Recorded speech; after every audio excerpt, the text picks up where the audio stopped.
What's going on with millennials? Is it as bad as some conservatives think it is, or is it better? Is it changing? Some statistics will show that there is a shift to the right, whereas other statistics will show that the Bernie Sanders movement was fueled primarily on the backs of younger voters. So kind of loose ball fumble, who wants to take that first? Trae, go ahead. Yeah, well, I'm from the deep rural South. That's where I grew up. I live out here now, so I get the purpose of this panel and why conservatives probably worried about millennials, but like just speaking from my perspective, y'all are crushing it where I'm from, buddy.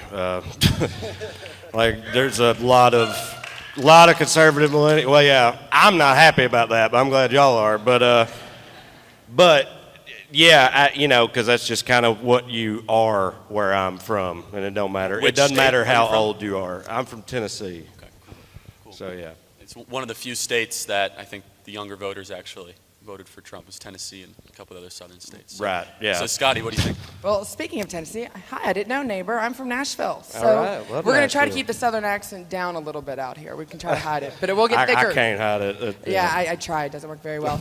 I think you have to look at millennials in two different segments. You have young millennials who are just graduating from college, that are single, that are getting into their first job, that are dealing with getting on health insurance, car loans, mortgages.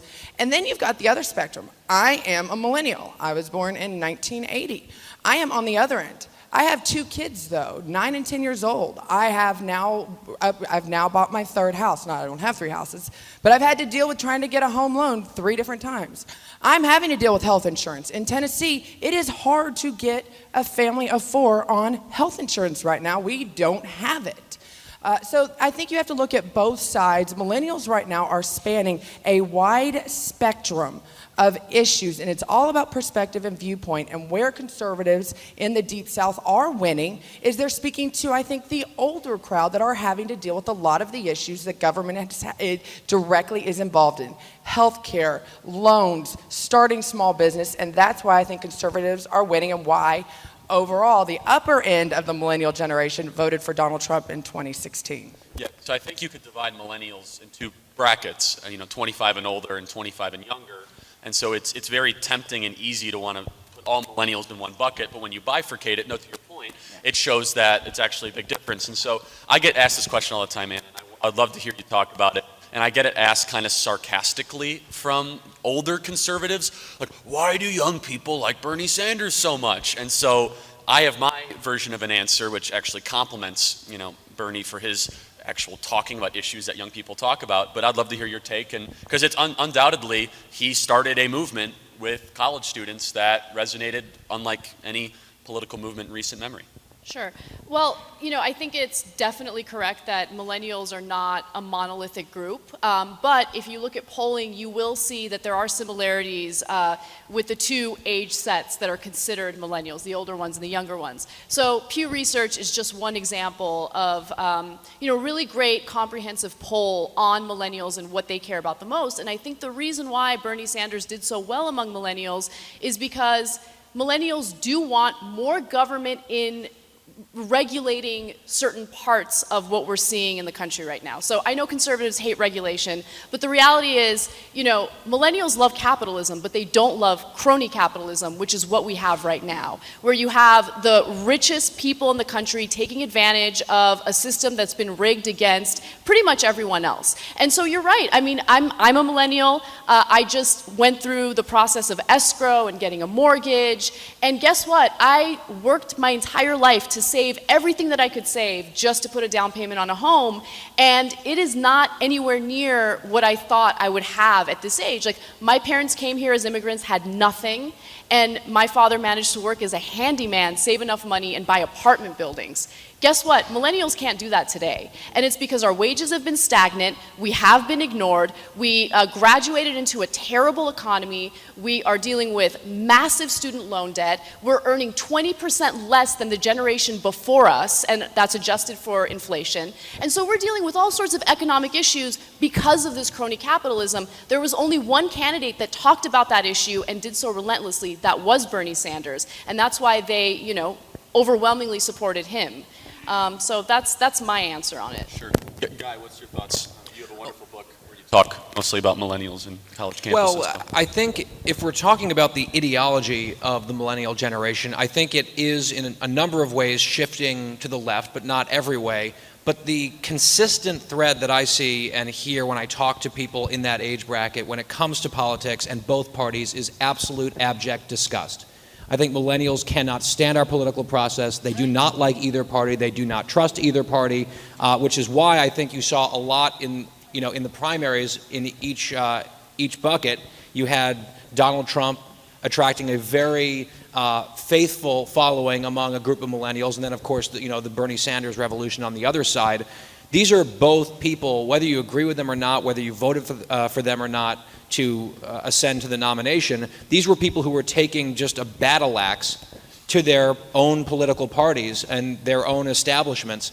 And I think that a lot of millennials are like, whatever's happening and what you people have been doing for the last couple decades doesn't feel like it's working for us, so we just want to kind of burn it down. So Donald Trump, Bernie Sanders. Yeah, I have to jump in. I totally agree with you, because if you look at the numbers, let's say you compare the election when Obama got elected versus our recent election, you will see a shift in political ideology among millennials.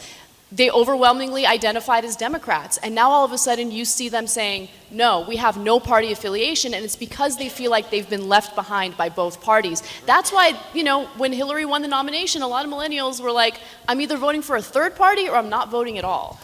And Jordan, I'll ask you a question in a second. If I were to give a piece of advice to Democrats, it'd be get rid of this superdelegate system. It's like the most undemocratic system I could possibly imagine. And so it's my opinion. I don't know why you guys have that. It's weird.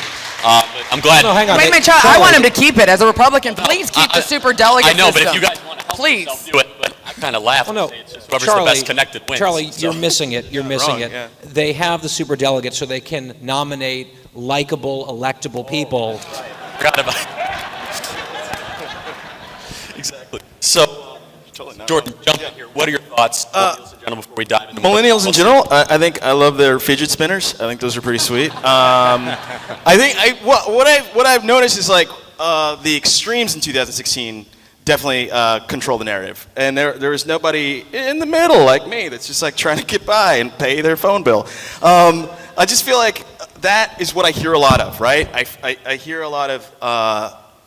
But maybe it's because millennials fucking love magic, man. Bernie's like, free college. Like, yeah, sure, And then Trump's like, we're going to build a wall as high as the sky. And we're like, yeah. People love fucking magic. And that's true. And I think that both sides appeal to it. Now, people in the middle, like I find myself to be a bit of a centrist, and I'll lean one way or the other. I'm from Texas, which is another nation, and altogether. And I've had to. My personal experience is that I have to actually hear people out. It's weird, from both sides of the aisle. But I'll say that I don't feel as though we've captured this. Any party has captured the center. I think no party has captured the center. I feel like, and if you disagree with me, keep crossing your arms. That's a nonverbal fuck you. That's fine.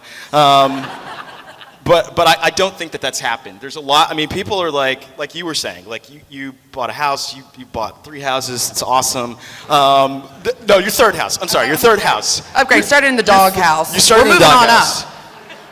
I just feel like somebody needs to speak to that because, there's some things I disagree with, some things I agree with. Like Lindsey Graham. Like, to me, he's like a foreigner. I agree, I understand every He's third... a foreigner to us, too, No. trust What? me. Okay, good. So I understand every third thing that he says. You know what I'm saying? That's usually how it is. Like, for instance, if, I'm rambling, but if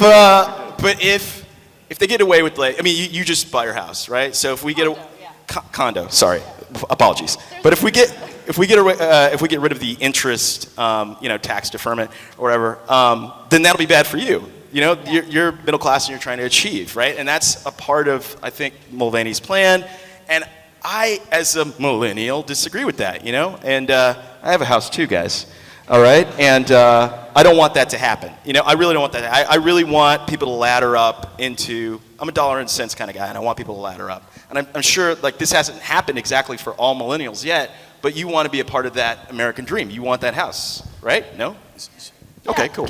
So let me jump in. So the CEO and main host of our show, Cenk Uygur, always gets on me because I'm obsessed with issues related to housing. Because to me, that represents, owning a part of the American dream. Right. And a lot of millennials right now do not have access to it. They just cannot buy homes. I'm insanely lucky because I was able to, start my career pretty early on, save, live with my parents until I was 26, let's keep it real, right? And because of that, I was able to, now finally own a little piece of the American dream at the age of 31. But my peers are not as lucky as me. Right. A lot of them do not have a stable job like I have. A lot of them are underemployed. A lot of them are making below, a living wage. And they're struggling. They got that college education, but they're dealing with $150,000 in student loan debt. And so, we can go ahead and blame them, which I think both parties have done, and say, well, you just didn't get the right kind of degree, and you're just not working hard enough, and stop eating that avocado toast, and maybe you can afford that home. No, that avocado toast is too Yeah. good. I don't know about y'all, but it's too good. It's magic. Go ahead. But we need, it is magic, I love it. Yeah.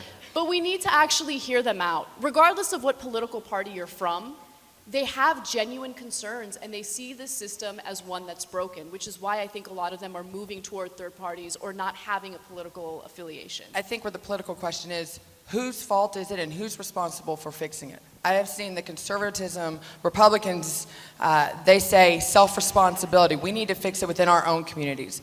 I see usually on the left, on the liberal side, more government. More government needs to be the solution.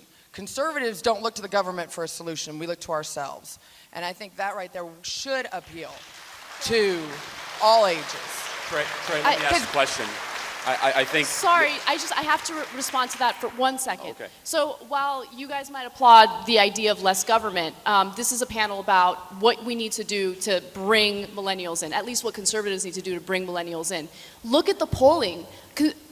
They actually want more government. They want more government involvement in lowering tuition. They want more government involvement in regulating. It does depend on the issue, and all you have to do, again, is look at the polling. Pew Research polled these students or these millennials So issue there's by issue, and they want more government when it comes to these problems. You're right, but it's a very contradictory generation. I can speak to this rather well because I do millennial outreach, where young people will say about a 60% clip, we want socialized medicine.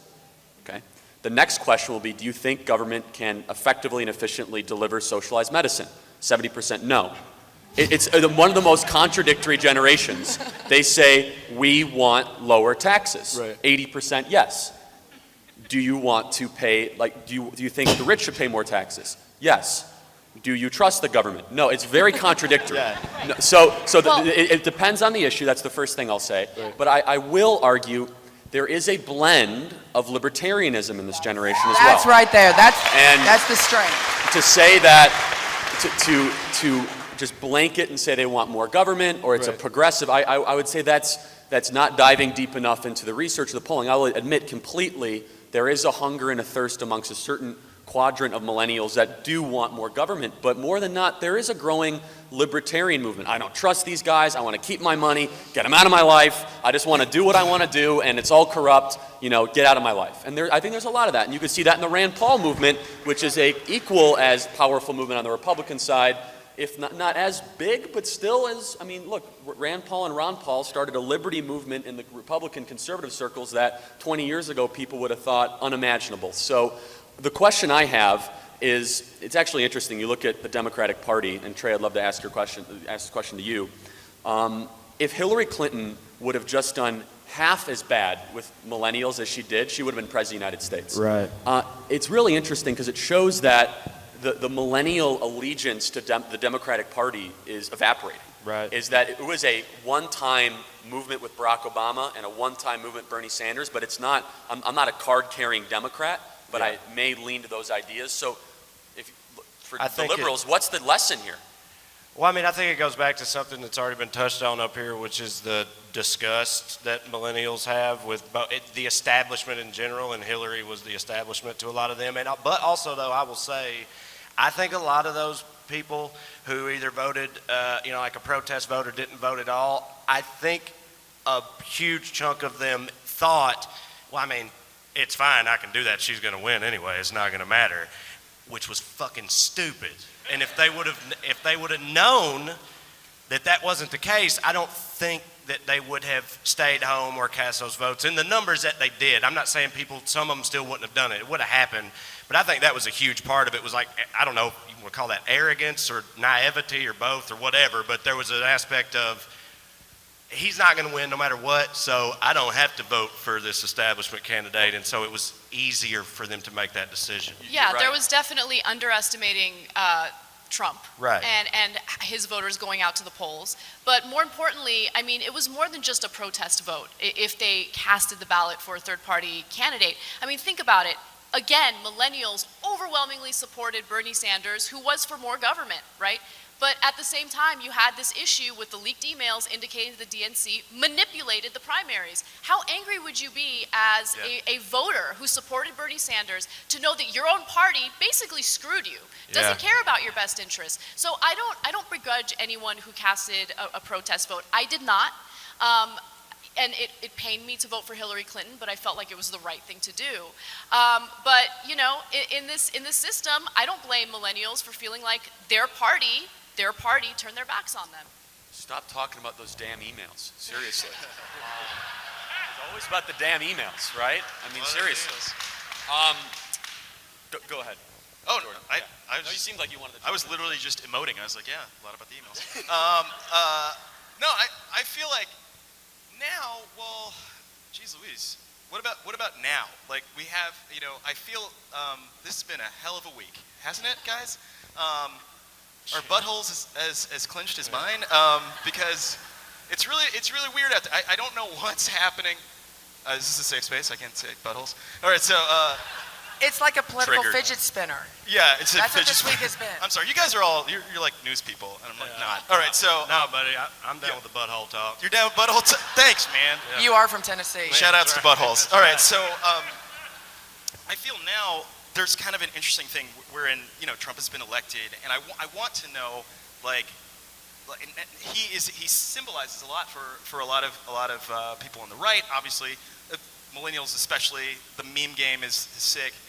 So, but like when we see a situation like this where they're kind of at a loggerheads, I saw a video of you like talking about it on.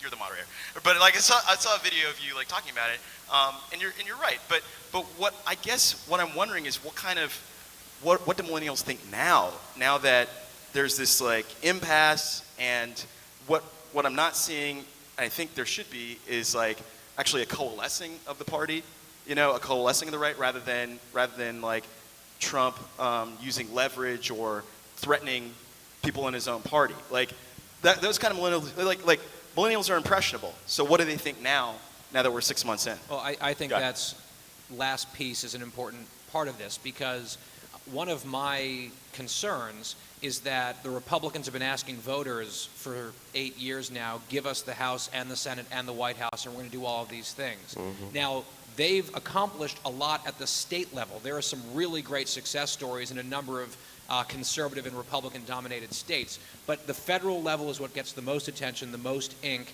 and this is an opportunity for the Republican Party to demonstrate to voters and millennials, when you elect us, we are going to make your lives better. We are going to enact policies that we believe in, and we're going to keep our promises. And what we saw this last week was 7 years of promises on Obamacare go down the drain. I don't care what you think about Obamacare. We could have that whole debate on another panel. But when you promise something very clear to the American people, election after election after election, and you win those elections, and then you don't deliver, that is pathetic. And that is going to really damage, I think, the Republican Party. And No, go ahead. and one more point, because I think this also comes to trust and telling the truth. I think that millennials value authenticity, which is why, you know, Bernie Sanders, the man has been very consistent in what he believes. He honeymooned in the Soviet Union. I mean, the guy is not subtle.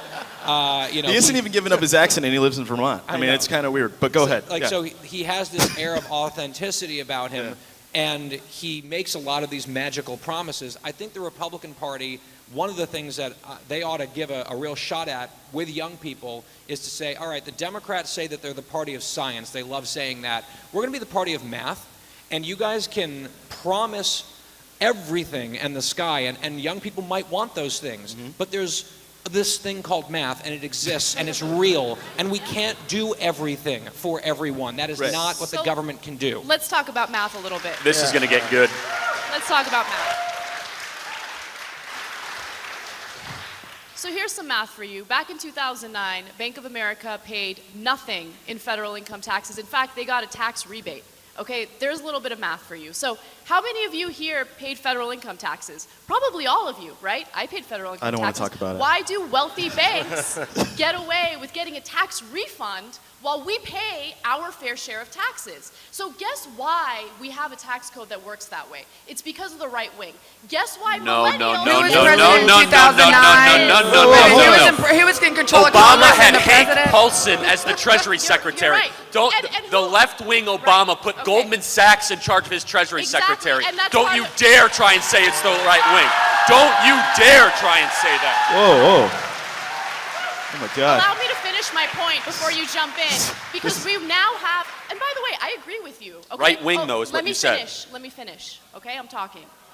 Charlie's I fired agree up. with you that Obama You're the moderator, did dude. exactly You gotta the opposite moderate, of buddy. what he said he was going to do, okay? He said that he was going to look out for the little guy. He didn't look out for the little guy, which again is part of the reason why millennials turn their backs, at least some portion, on the Democratic Party. However, okay, the notion that it's only the Democrats that have given these wealthy millionaires and billionaires a pass is ridiculous. And if you want to talk about, cabinet members and the White House administration, let's talk about Trump. Yes, Trump has Gary Cohn filled should his go, cabinet and all those with Goldman Sachs the guys should CEO go. of I agree. ExxonMobil, okay, Wall Street financiers. And then when he was asked, hey, why don't you have, people who are more representative of Americans? Why don't you have people who maybe aren't wealthy in your cabinet? He said, I don't want people who aren't wealthy in my cabinet. Okay? He doesn't think that they're worthy of being in his cabinet. But both sides are Okay? true. I mean, what you're saying is true, and what you're saying is true. And I feel like, there's a ruling class that, there's a tunnel from Goldman Sachs to the White House, right? And Hank Paulson on down to Larry Summers, who was, I'm just so happy with myself I can remember these fucking names. Ben Bernanke, all of them. Bernanke, yeah. Rubin, that other dude.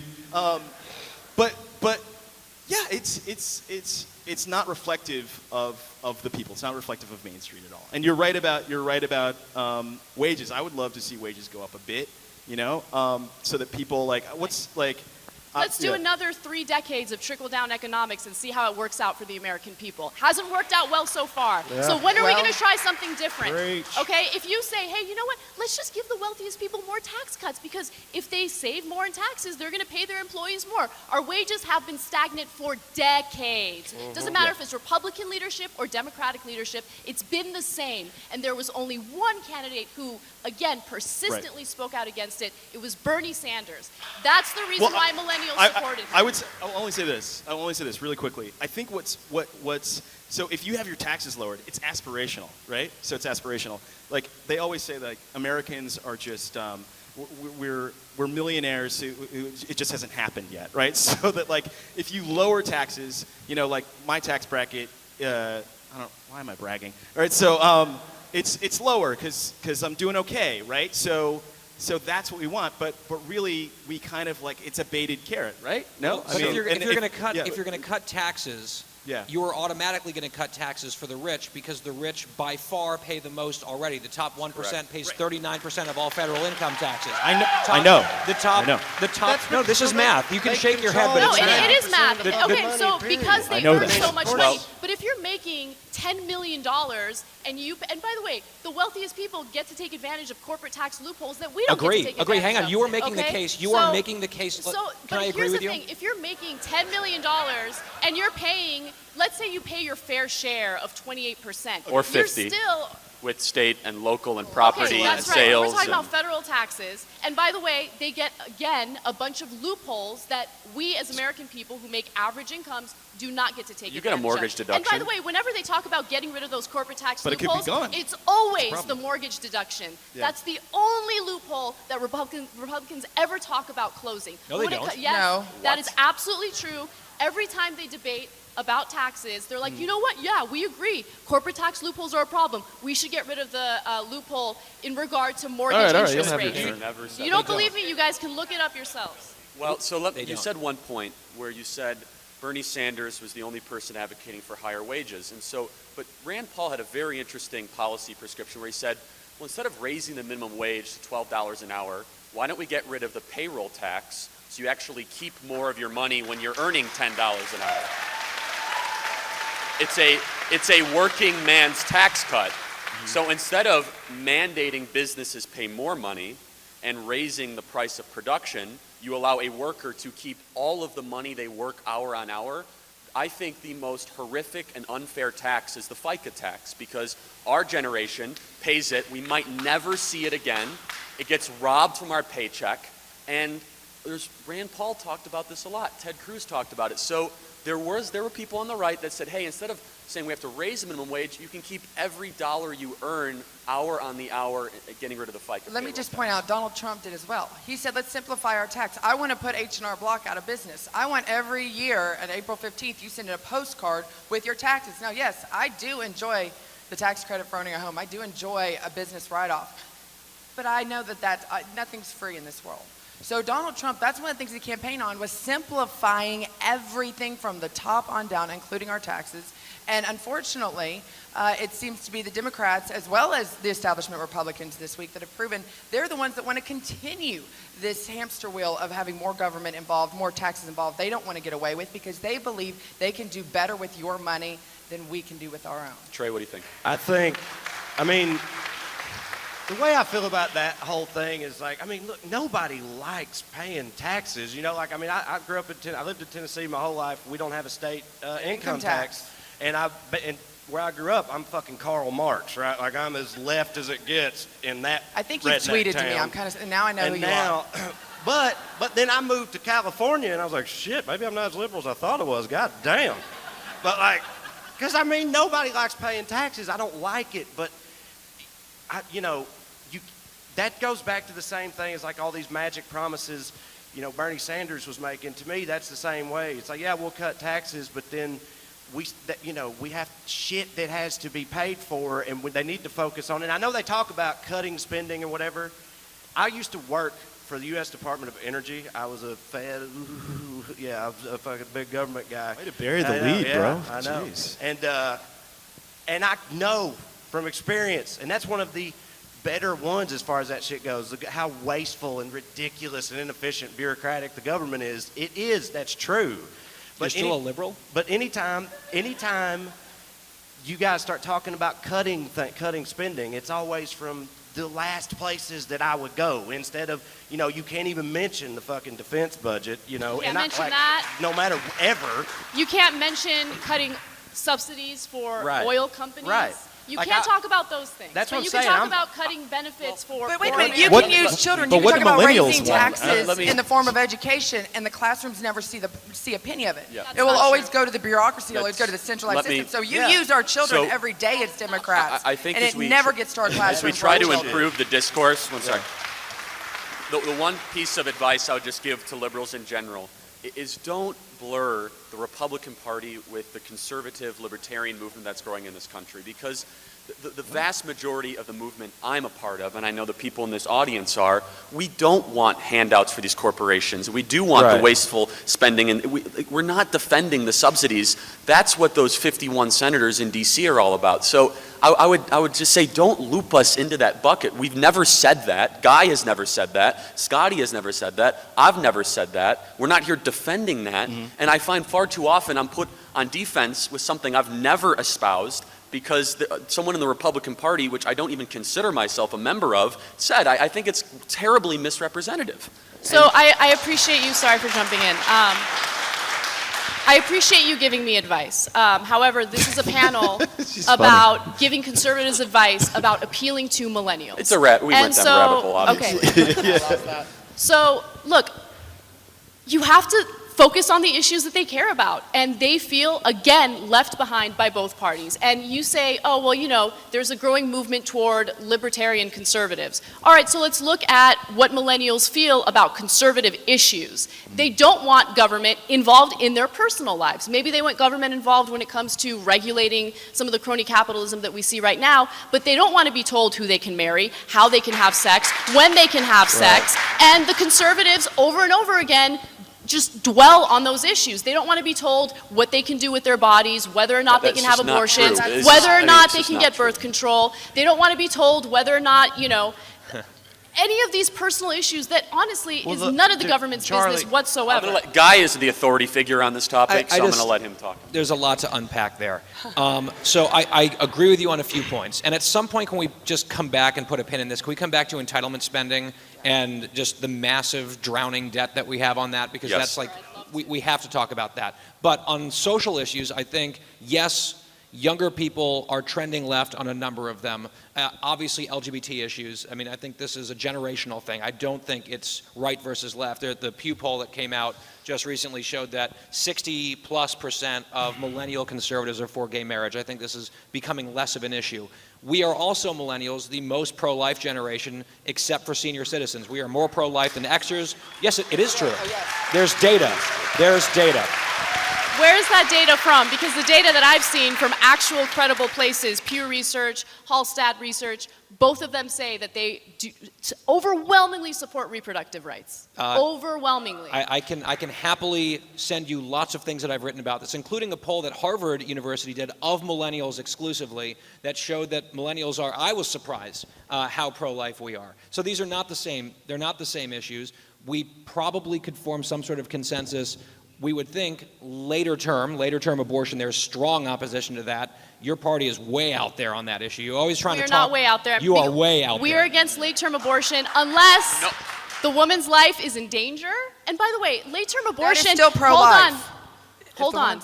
Late-term abortion is such a ridiculous fear-mongering point from the right because it is incredibly rare that a woman has a late-term abortion.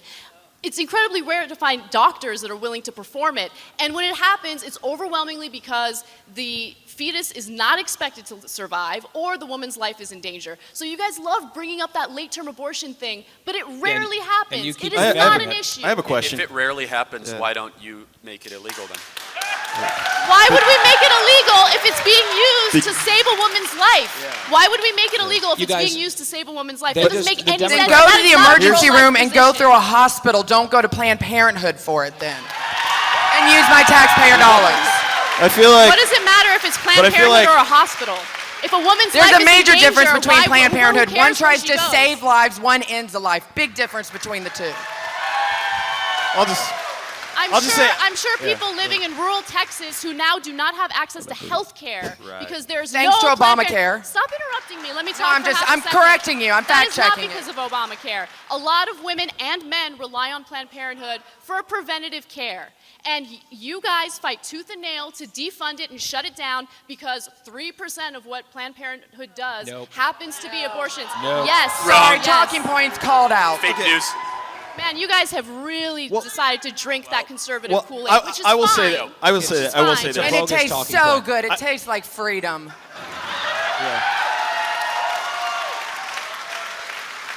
I will say this. This is really intense. And I will say that you were definitely. I mean, like there's a lot of young people here that probably haven't. These guys haven't goofed in a lady and had to go to Planned Parenthood. So. Which makes your outlook on things a lot different. You know what I'm saying? What does goofing mean? Goofing? I can't see. This is the problem. They don't teach sex ed. All right. But that's what I mean. I mean, millennials. You haven't had enough skin in the game exactly to formulate.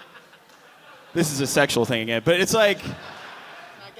No, I don't give a shit. But I feel like this. I feel like, we could talk about abortion rights and things like that, but and that is a very good back and forth you guys had.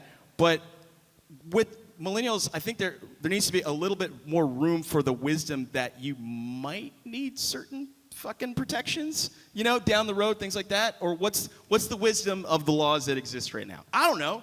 I'm just saying. Like, we can go back and forth, and we can say, like, defund Planned Parenthood. But, like, I always say, usually you're liberal until you get beat over the head, and then you're like, I got to get a fucking gun. You know what I'm saying? Like, or you pay taxes and you become a Republican. Right. Or maybe you're not one thing or another. Or maybe, maybe sometimes you need to. You bring up a good point, which is young people and college students, millennials, are more likely to pick from a variety of different stances on issues. Which is why they're migrating away from political parties. Right. No different than trying to create, this is kind of a bad example, but an iTunes playlist of Do favorite it. political issues. Yeah. And they're saying, like, I like this one, I don't like that one, Yeah. I like this. And there's some consistency and there's some contradiction. That's which why I'm is a Spotify guy. There dude. we go. Yeah. But Guy made a great point, which is it's not true to say all social issues are the same with millennials, and the data doesn't show it. With drugs, for example, millennials strongly favor decriminalization, legalization when it comes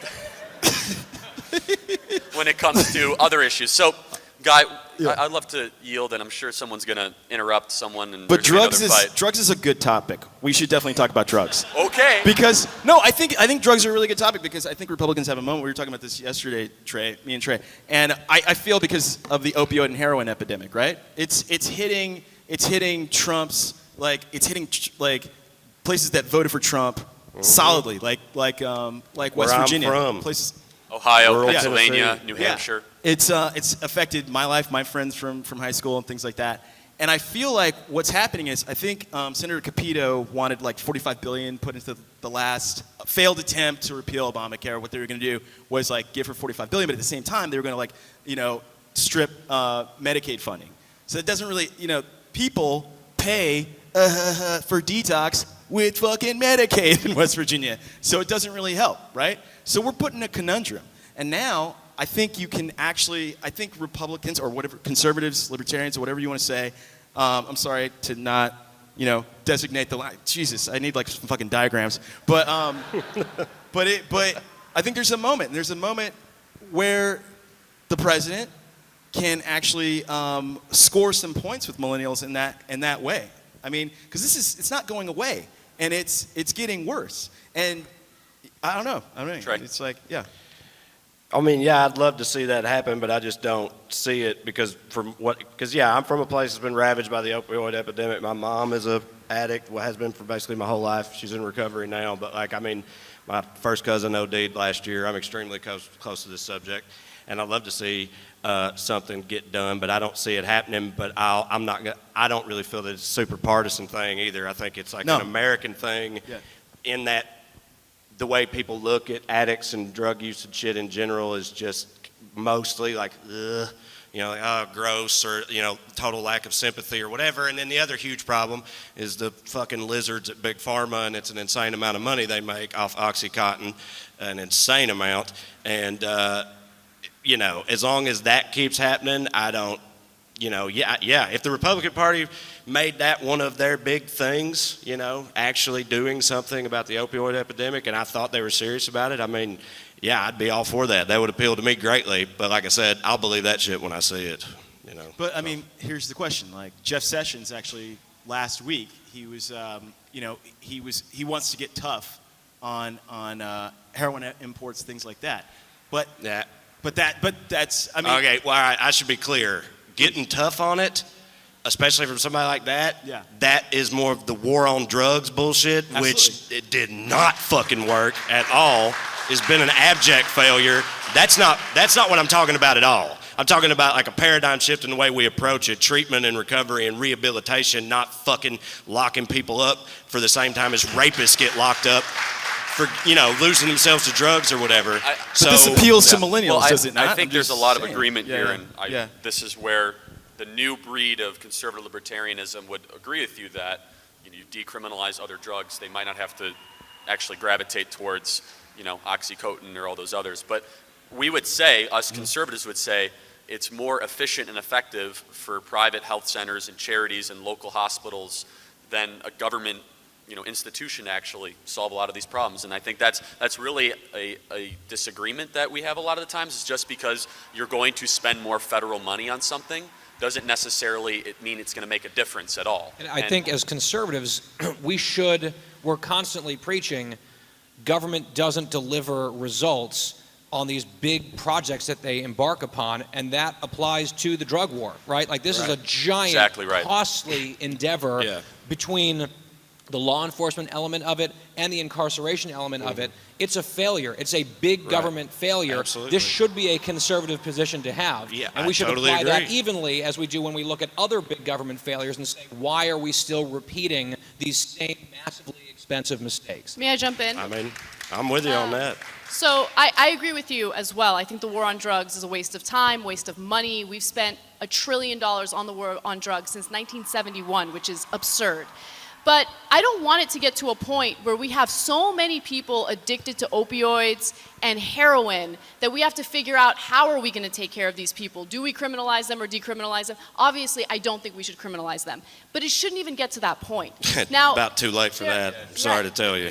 It's a What- fucking epidemic. It is way late, but there's still an issue with doctors overprescribing opioids. And part of Absolutely. the reason why is because we don't have laws that prevent pharmaceutical companies from pushing doctors to do it. There are doctors that go to vacations with pharmaceutical representatives, and they essentially get convinced to overprescribe these drugs. That's the reason why we're having this problem right now. And so look, I don't want too much government regulation. I hate too much government regulation. But in cases like that, it makes sense to have regulation. It makes sense to reel these pharmaceutical companies in and tell them, no, that is illegal. You are not allowed to vacation with these doctors and convince them to go ahead and prescribe these drugs. You make a great point. To give a little bit of a shout out to Sessions, he did just enact the largest lockdown on opioid pushers. He put over 600 of them. So just to give a little shout out, he did go after him. Got very little play in the media. In Florida, doctors that were illegally colluding with pharmaceutical companies, taking kickbacks. So giving drug vacations and shit. So Sessions has been really good on going after these bad doctors, these bad practices, and I don't agree with them on everything. Can I also point out, I feel like there's a mixed due, right? message right now amongst this generation about drugs. I guess we have this division that there's good drugs and there's bad drugs. Because on one hand, you want to fight opioids, and I agree in that 100%. On the other hand, we have states legalizing marijuana in justification of it but I was a part of a very strong generation of Nancy Reagan's Just Say No program. And so I learned to say just say no to everything. And now we're telling this next generation of kids there are some drugs that are good and some drugs are bad. They are different. Weed but is they all different have than- they all can have an effect on your cognizant ability. Those two things are consistent, though. Like wanting to fight the opioid epidemic and decriminalizing marijuana are consistent with each other, because in places where it's been legalized, instances of heroin There's overdoses more and opiate homelessness in Colorado right now. There's less job performance. There's I think guys said that if you can, unemployment. if you could smoke weed, you're less We do likely have to get to fucking questions. shoot up. I know. I have So if you want to to start delve lining into up for this issue questions, a little we'll bit. take them in a minute. So, Okay, go so ahead. marijuana is a non-lethal drug. If you don't like marijuana, that's fine. If you believe in individual liberty, you don't smoke marijuana. Others who want to smoke marijuana should be able to. I have a problem with people that get behind a Allow me to finish my car. point, please. Let me let her finish my finish. point. Okay. The prohibition of marijuana has been so disastrous for people's lives because we have incarcerated nonviolent individuals who have been caught in possession of marijuana. In the 1980s, we had this explosion of the private prison industry because these entrepreneurs realized, hey, there's big business in imprisoning nonviolent drug offenders, so let's do it. So the reason why we've continued this prohibition on drugs like marijuana is because there are private interests, which, by the way, are paid by our taxpayer dollars, Scottie, to incarcerate these individuals. Marijuana is non-lethal. Alcohol is. Tobacco is. Why is it that alcohol and tobacco is legal? Right? So Pump the brakes on that shit. So I think it should be 100% legalized. It should be regulated. It should be taxed. And we should stop destroying people's lives by throwing Can I them have in one prison response? over marijuana. Can I have one response? I want you to go to a family that's been affected. It's not. I smoke marijuana hold all on. the time, by the Jail way, time. and I'm fine. Wait, can I answer? I disagree Jail time is one 100% way with that you. affects. I agree, but another way is lack of productivity. The family member not being able to go to a job, Well, not be able to keep no a job shit. because of Here- marijuana. Smoke Hey, It has marijuana nothing to all do the with time. jail we I gotta- go to my job every day. I will be the final That's word because because you're a I'm the young- moderator. So we're going to get to this question right here. My opinion on drugs, I've never done weed. I'm never going to do weed. It doesn't bother me if someone wants to do it, honestly. It really doesn't make any difference to me. Individual So liberty, baby. that's what I'm all about. Public So go ahead. safety. Yeah. Is that This thing on? Yep. It is now. Hi. First of all, I'd like to sincerely thank Charlie and Turning Point USA for the first actually balanced panel I've seen this Yeah. weekend. We're awesome. We're awesome. We are. And all day Kirk yesterday, for president. all day yesterday, I felt like I was watching CNN live. Okay, it's like not one-on-one, two-on-one. It's just like it's balanced and it's great. I wish it would be like this next year, all the panels. Anyway, realizing it's a subjective point, I still think the majority here would agree our youth are being socialized to be left of center, and in a post-Trump USA, the left has gone into overdrive. So, question is, how do we get culture, education, entertainment, academia, all that stuff, etc., to be more unbiased? That's it. It doesn't Guy. have to be right, just unbiased. I'm going to yield the guy. How do we change the entire culture? Let's tackle that one in 4 minutes. No, it's 10 words. It is really, really difficult. And one of the things that I'm worried about, and by the way, I'm just going to point out we still have a $20 trillion debt that we haven't talked about and tens of trillions of dollars of unfunded promises. This is going to affect millennials big time. It's sort of like we'll keep pushing that can down the road. But to your question, one of the things that worries me about the current upheaval in American politics, I think to some extent the frustration and anger at both political parties is completely warranted and healthy. I think it's also true of the media. People do not trust the mainstream media, and that is absolutely very well deserved. I also, yes, you can clap for that. Fake news, very sad. So sad. But in order for us to have a functioning, flourishing republic, there needs to be some degree of shared trust in institutions, and we're losing it. And it seems like every institution seems to be working overtime to relinquish trust in themselves. And I'm getting worried to the point that we're going to be in total silos with our own set of facts and our own set of beliefs with almost no common ground or like a factual basis off of which to build. And we need those institutions, the presidency, the Congress, to treat each other as co-equal branches. We need the media, a fair group of media to sort of decide or help sift through BS versus reality. We need those things. The people in charge of doing those things dating back years are doing a terrible job of it, which is why we're heading down the path that we are. Let me just say this, the other thing for pop culture, the Republicans need more than just Duck Dynasty and the Duggars on our side.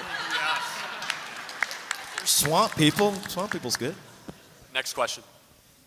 Hi, Anna Kasparian. You talked about how the government subsidized large oil companies, and they're also subsidizing large farms like soy, wheat, all that. What would you say about government spending about $400 million to Iran, getting back some prisoners? Is that use of good resources to get those prisoners back, or is that bad spending?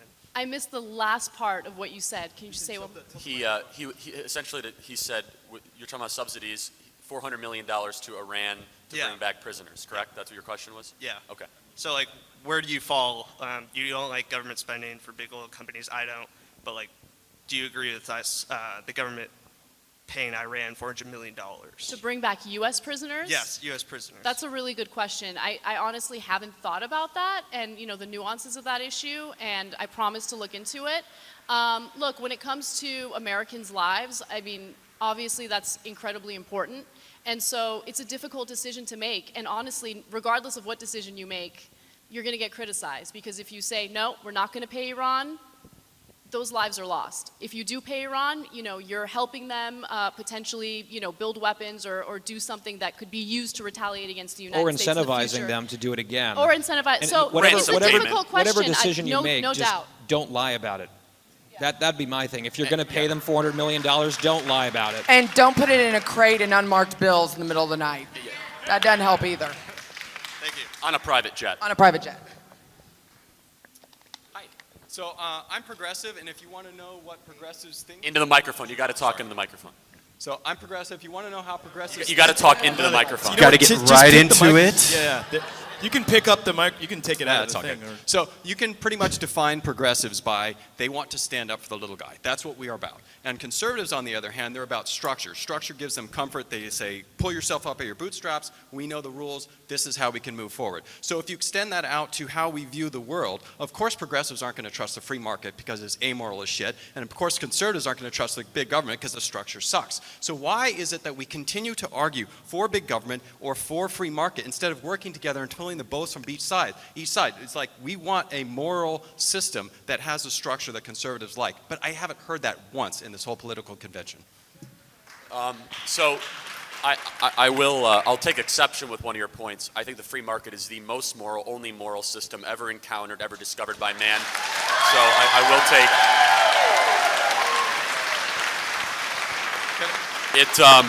it has lifted more people out of poverty. It has accelerated the rate of human prosperity. It has raised our standard of living beyond any scope of imagination. It has reached human ingenuity greater than we ever could have possibly discovered 300, 400, 500 years ago. To your point, I think there is a fundamental disagreement, though. You do bring up a good point, to agree with you, that there's a conversation going on in this country of what do we stand for. Chelsea Handler said something yesterday that I tweeted about that I fundamentally disagreed with. She said, American values, they're no different than other countries' values. Whoa, whoa, whoa, whoa, whoa. Fundamentally different. See, our country has always stood differently and said, we get our rights from God, not from government. It's in our documents. And the separation of powers, the respect for private property, the way we treat our constitutional republic of checks and balances, and we look to communities and individuals and people and not to government, and we've always respected the individual and free enterprise. So there's a discussion to be had. Is what do we stand for as a country? I know what we believe as conservative libertarians, but that's a discussion we need to have because it's going to define the next 100 years, and our generation is going to have to say, I want to go more towards the path of Western Europe, 70% tax rates, welfare programs, be taken care of, or we're going to live in dangerous freedom, allow human prosperity, and continue to lead the world. That's the discussion we need to have. Challenge you on the capitalism front. Just a quick Sure. I mean, I don't want to monopolize the time. No, but it seems like to say that capitalism is immoral, considering how much hunger, pollution, just run down the line of crap that's wrong with this world. Capitalism is moral? Really? Yes. Can I jump in just for 1 second? I kind of want to buttress some of the points that you made because I agree with you. I think that a free and fair market. A free and fair market creates amazing opportunities for people, which is why, my family immigrated here from Armenia and my dad was able to do what he did with his life. And it's incredible, right?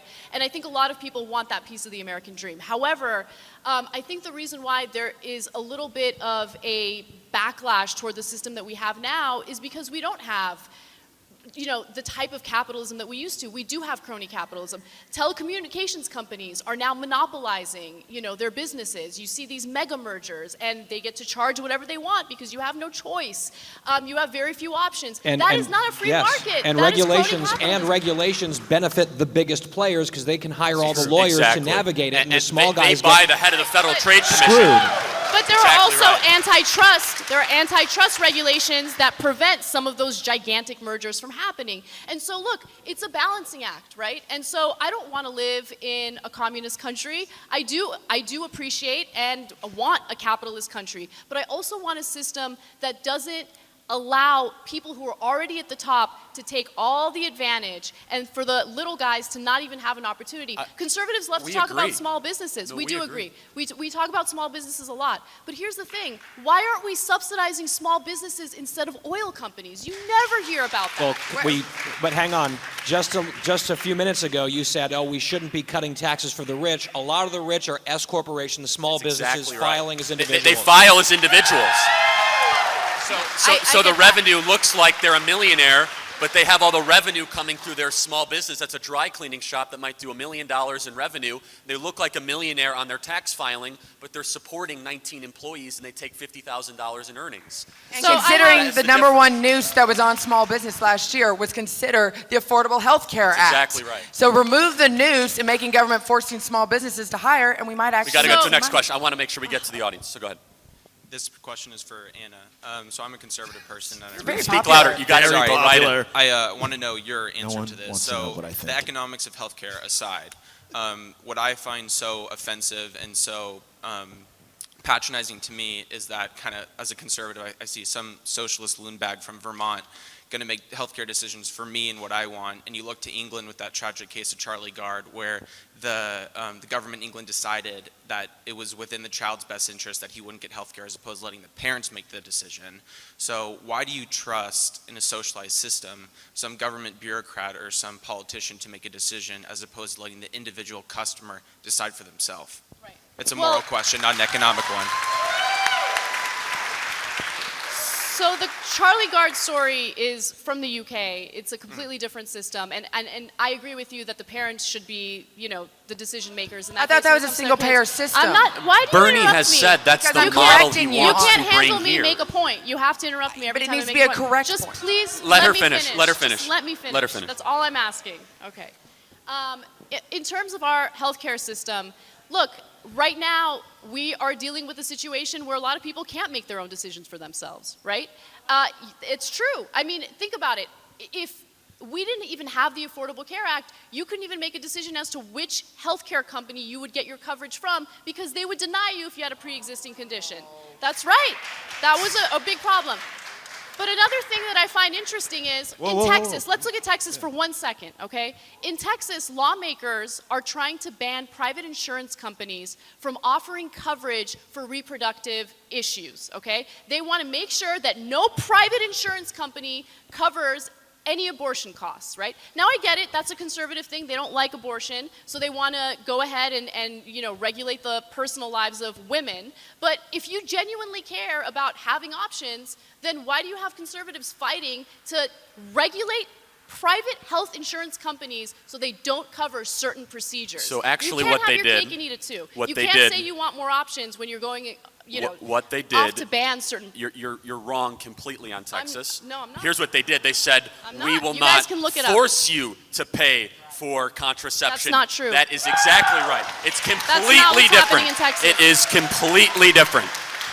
Completely Republican different. Trae, do lawmakers you have a in thought on Texas this? right now have drafted legislation. It has not passed. I wanna and it would Google essentially to see what ban private happened. insurance companies Both of you from guys. covering abortion procedures. Okay, that is an example of conservative lawmakers getting in between you and your doctors you're just and your not health insurance correct on company. this, but we'll It move on is, to the and you next guys can look it up. question. You have So the I don't know power how of else to Google put it. right at your fingertips.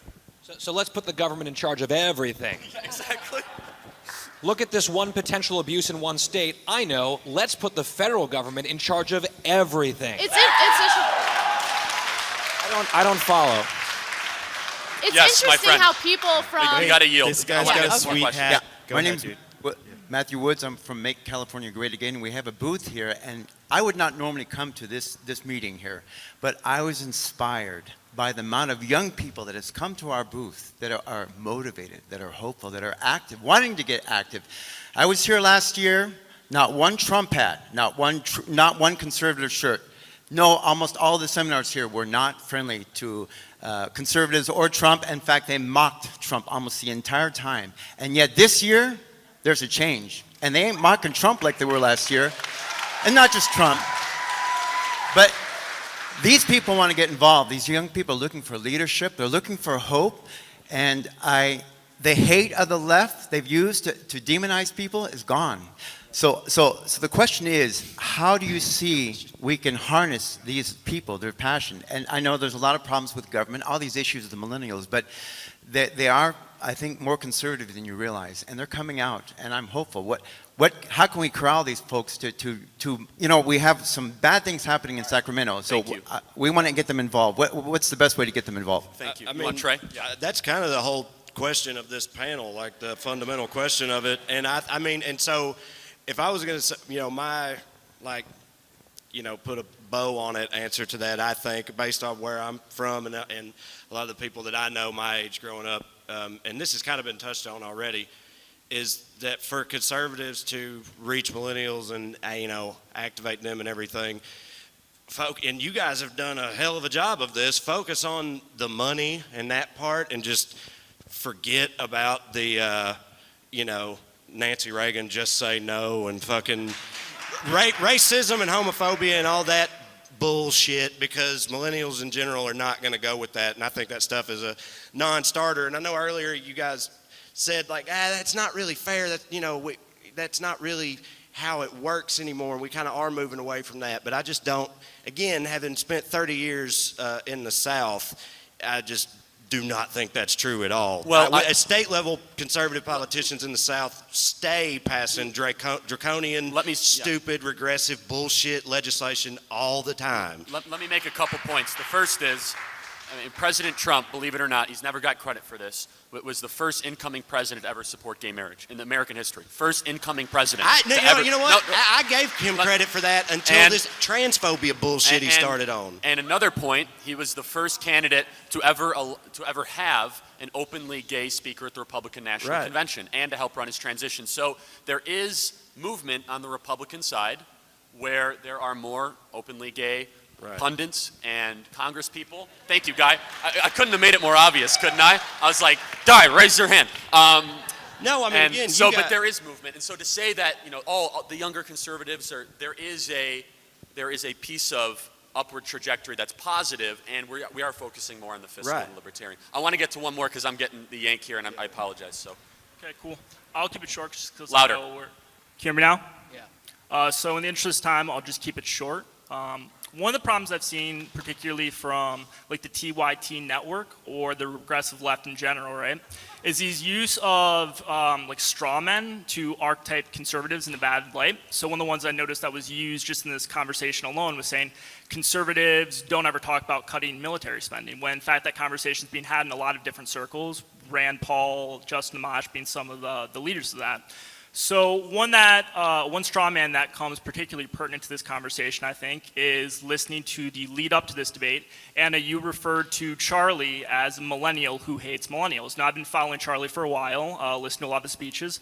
I don't think there's anything that indicates that. So when did I say that Charlie's a millennial who hates millennials? When you were giving the debate prep, when Cenk said he was debating Ben Shapiro, and you said Hassan was debating a millennial who hates millennials, i.e. yesterday. So I'm interested to hear you. You've essentially defamed Charlie. I'd like to hear you back up that claim. So is that just purely a straw man, or do you have any evidence to support that? I honestly don't even recall saying that. Well, there's video evidence of it. Hold on. I mean, the video will go and show you did say that. And you drink too much Trump Kool-Aid, homeboy. Yes, you do. Yes. So are you just going to deflect, or I have to ask very quickly, because I find it super fast. There are a lot of Trump supporters here, which I find super interesting. You guys get to support whoever you want, no criticism. But I am curious to see how you feel about the presidency so far. How do you feel about Scaramucci, his communications director, talking about the infighting? It's really fascinating. So we can sit here and we can talk about what I said about Charlie Kirk. Neil Gorsuch. You guys got a conservative Supreme Court justice. Awesome. Unemployment at a 16-year low. You also have a communications director that talks about Steve Bannon giving himself oral pleasure. I mean, I don't know. The Dow breaking 7 all-time records last month. I'm getting the yank. Can I just make one short comment? I do think that perhaps all of us millennials can, to your point about self-hating millennials or whatever, I do think that we get dumped on as a generation a lot, especially by the people who raised us. So it's like, hey, boomers, what's up, boomers? How did we become the way we are? I think that we get a bad rap too often. I think that we're an incredible generation. We're the biggest block of voters, so you better stop dumping on us constantly because we don't appreciate it. And if you think that all hope is lost for people our age, look at the innovators, look at the entrepreneurs who are our age, and look at the people serving in our armed forces who volunteer to defend us who are our age. So I get tired of the trope about millennials being the worst. We're not. Yep. So, I'm getting the By the way, I just want to say one more yank. thing in regard to his question. Well, there's always one more thing. The Charlie Kirk thing. I got to be honest with you. It was probably when we were promoting our presence here at Politicon. Charlie, I apologize. There's no need for an apology. Hold on. I mean, Hold on. No. I do want to apologize. I appreciate it, though. Thank you. I did not know who you were prior to meeting you today. So if I said that, I think I just assumed that Let her finish. I know. Just let me finish for half a second, guys. Like, I know you don't want to hear from a liberal, but that's all right. She's actually apologizing. Guys, she's actually apologizing. I'm sorry for saying you hate millennials. If that's what I said, I didn't even know who you were. You're good. Okay? Thank you. And let me wrap it all up. We could go for another couple hours, but I think I'm getting the yank and the hook. So in closing, it's definitely going to be an interesting next couple election cycles. Yeah. Without a doubt, we got a real vociferous crowd out here. Millennials will define the future of this country. And the decisions we make in the ballot box and on college campuses will determine the future. Thank you for being here. It's been a wonderful panel. Thank you. Watch the Young Turks commercial-free, download it or stream it, watch it any way you like at tytnetwork.com/join.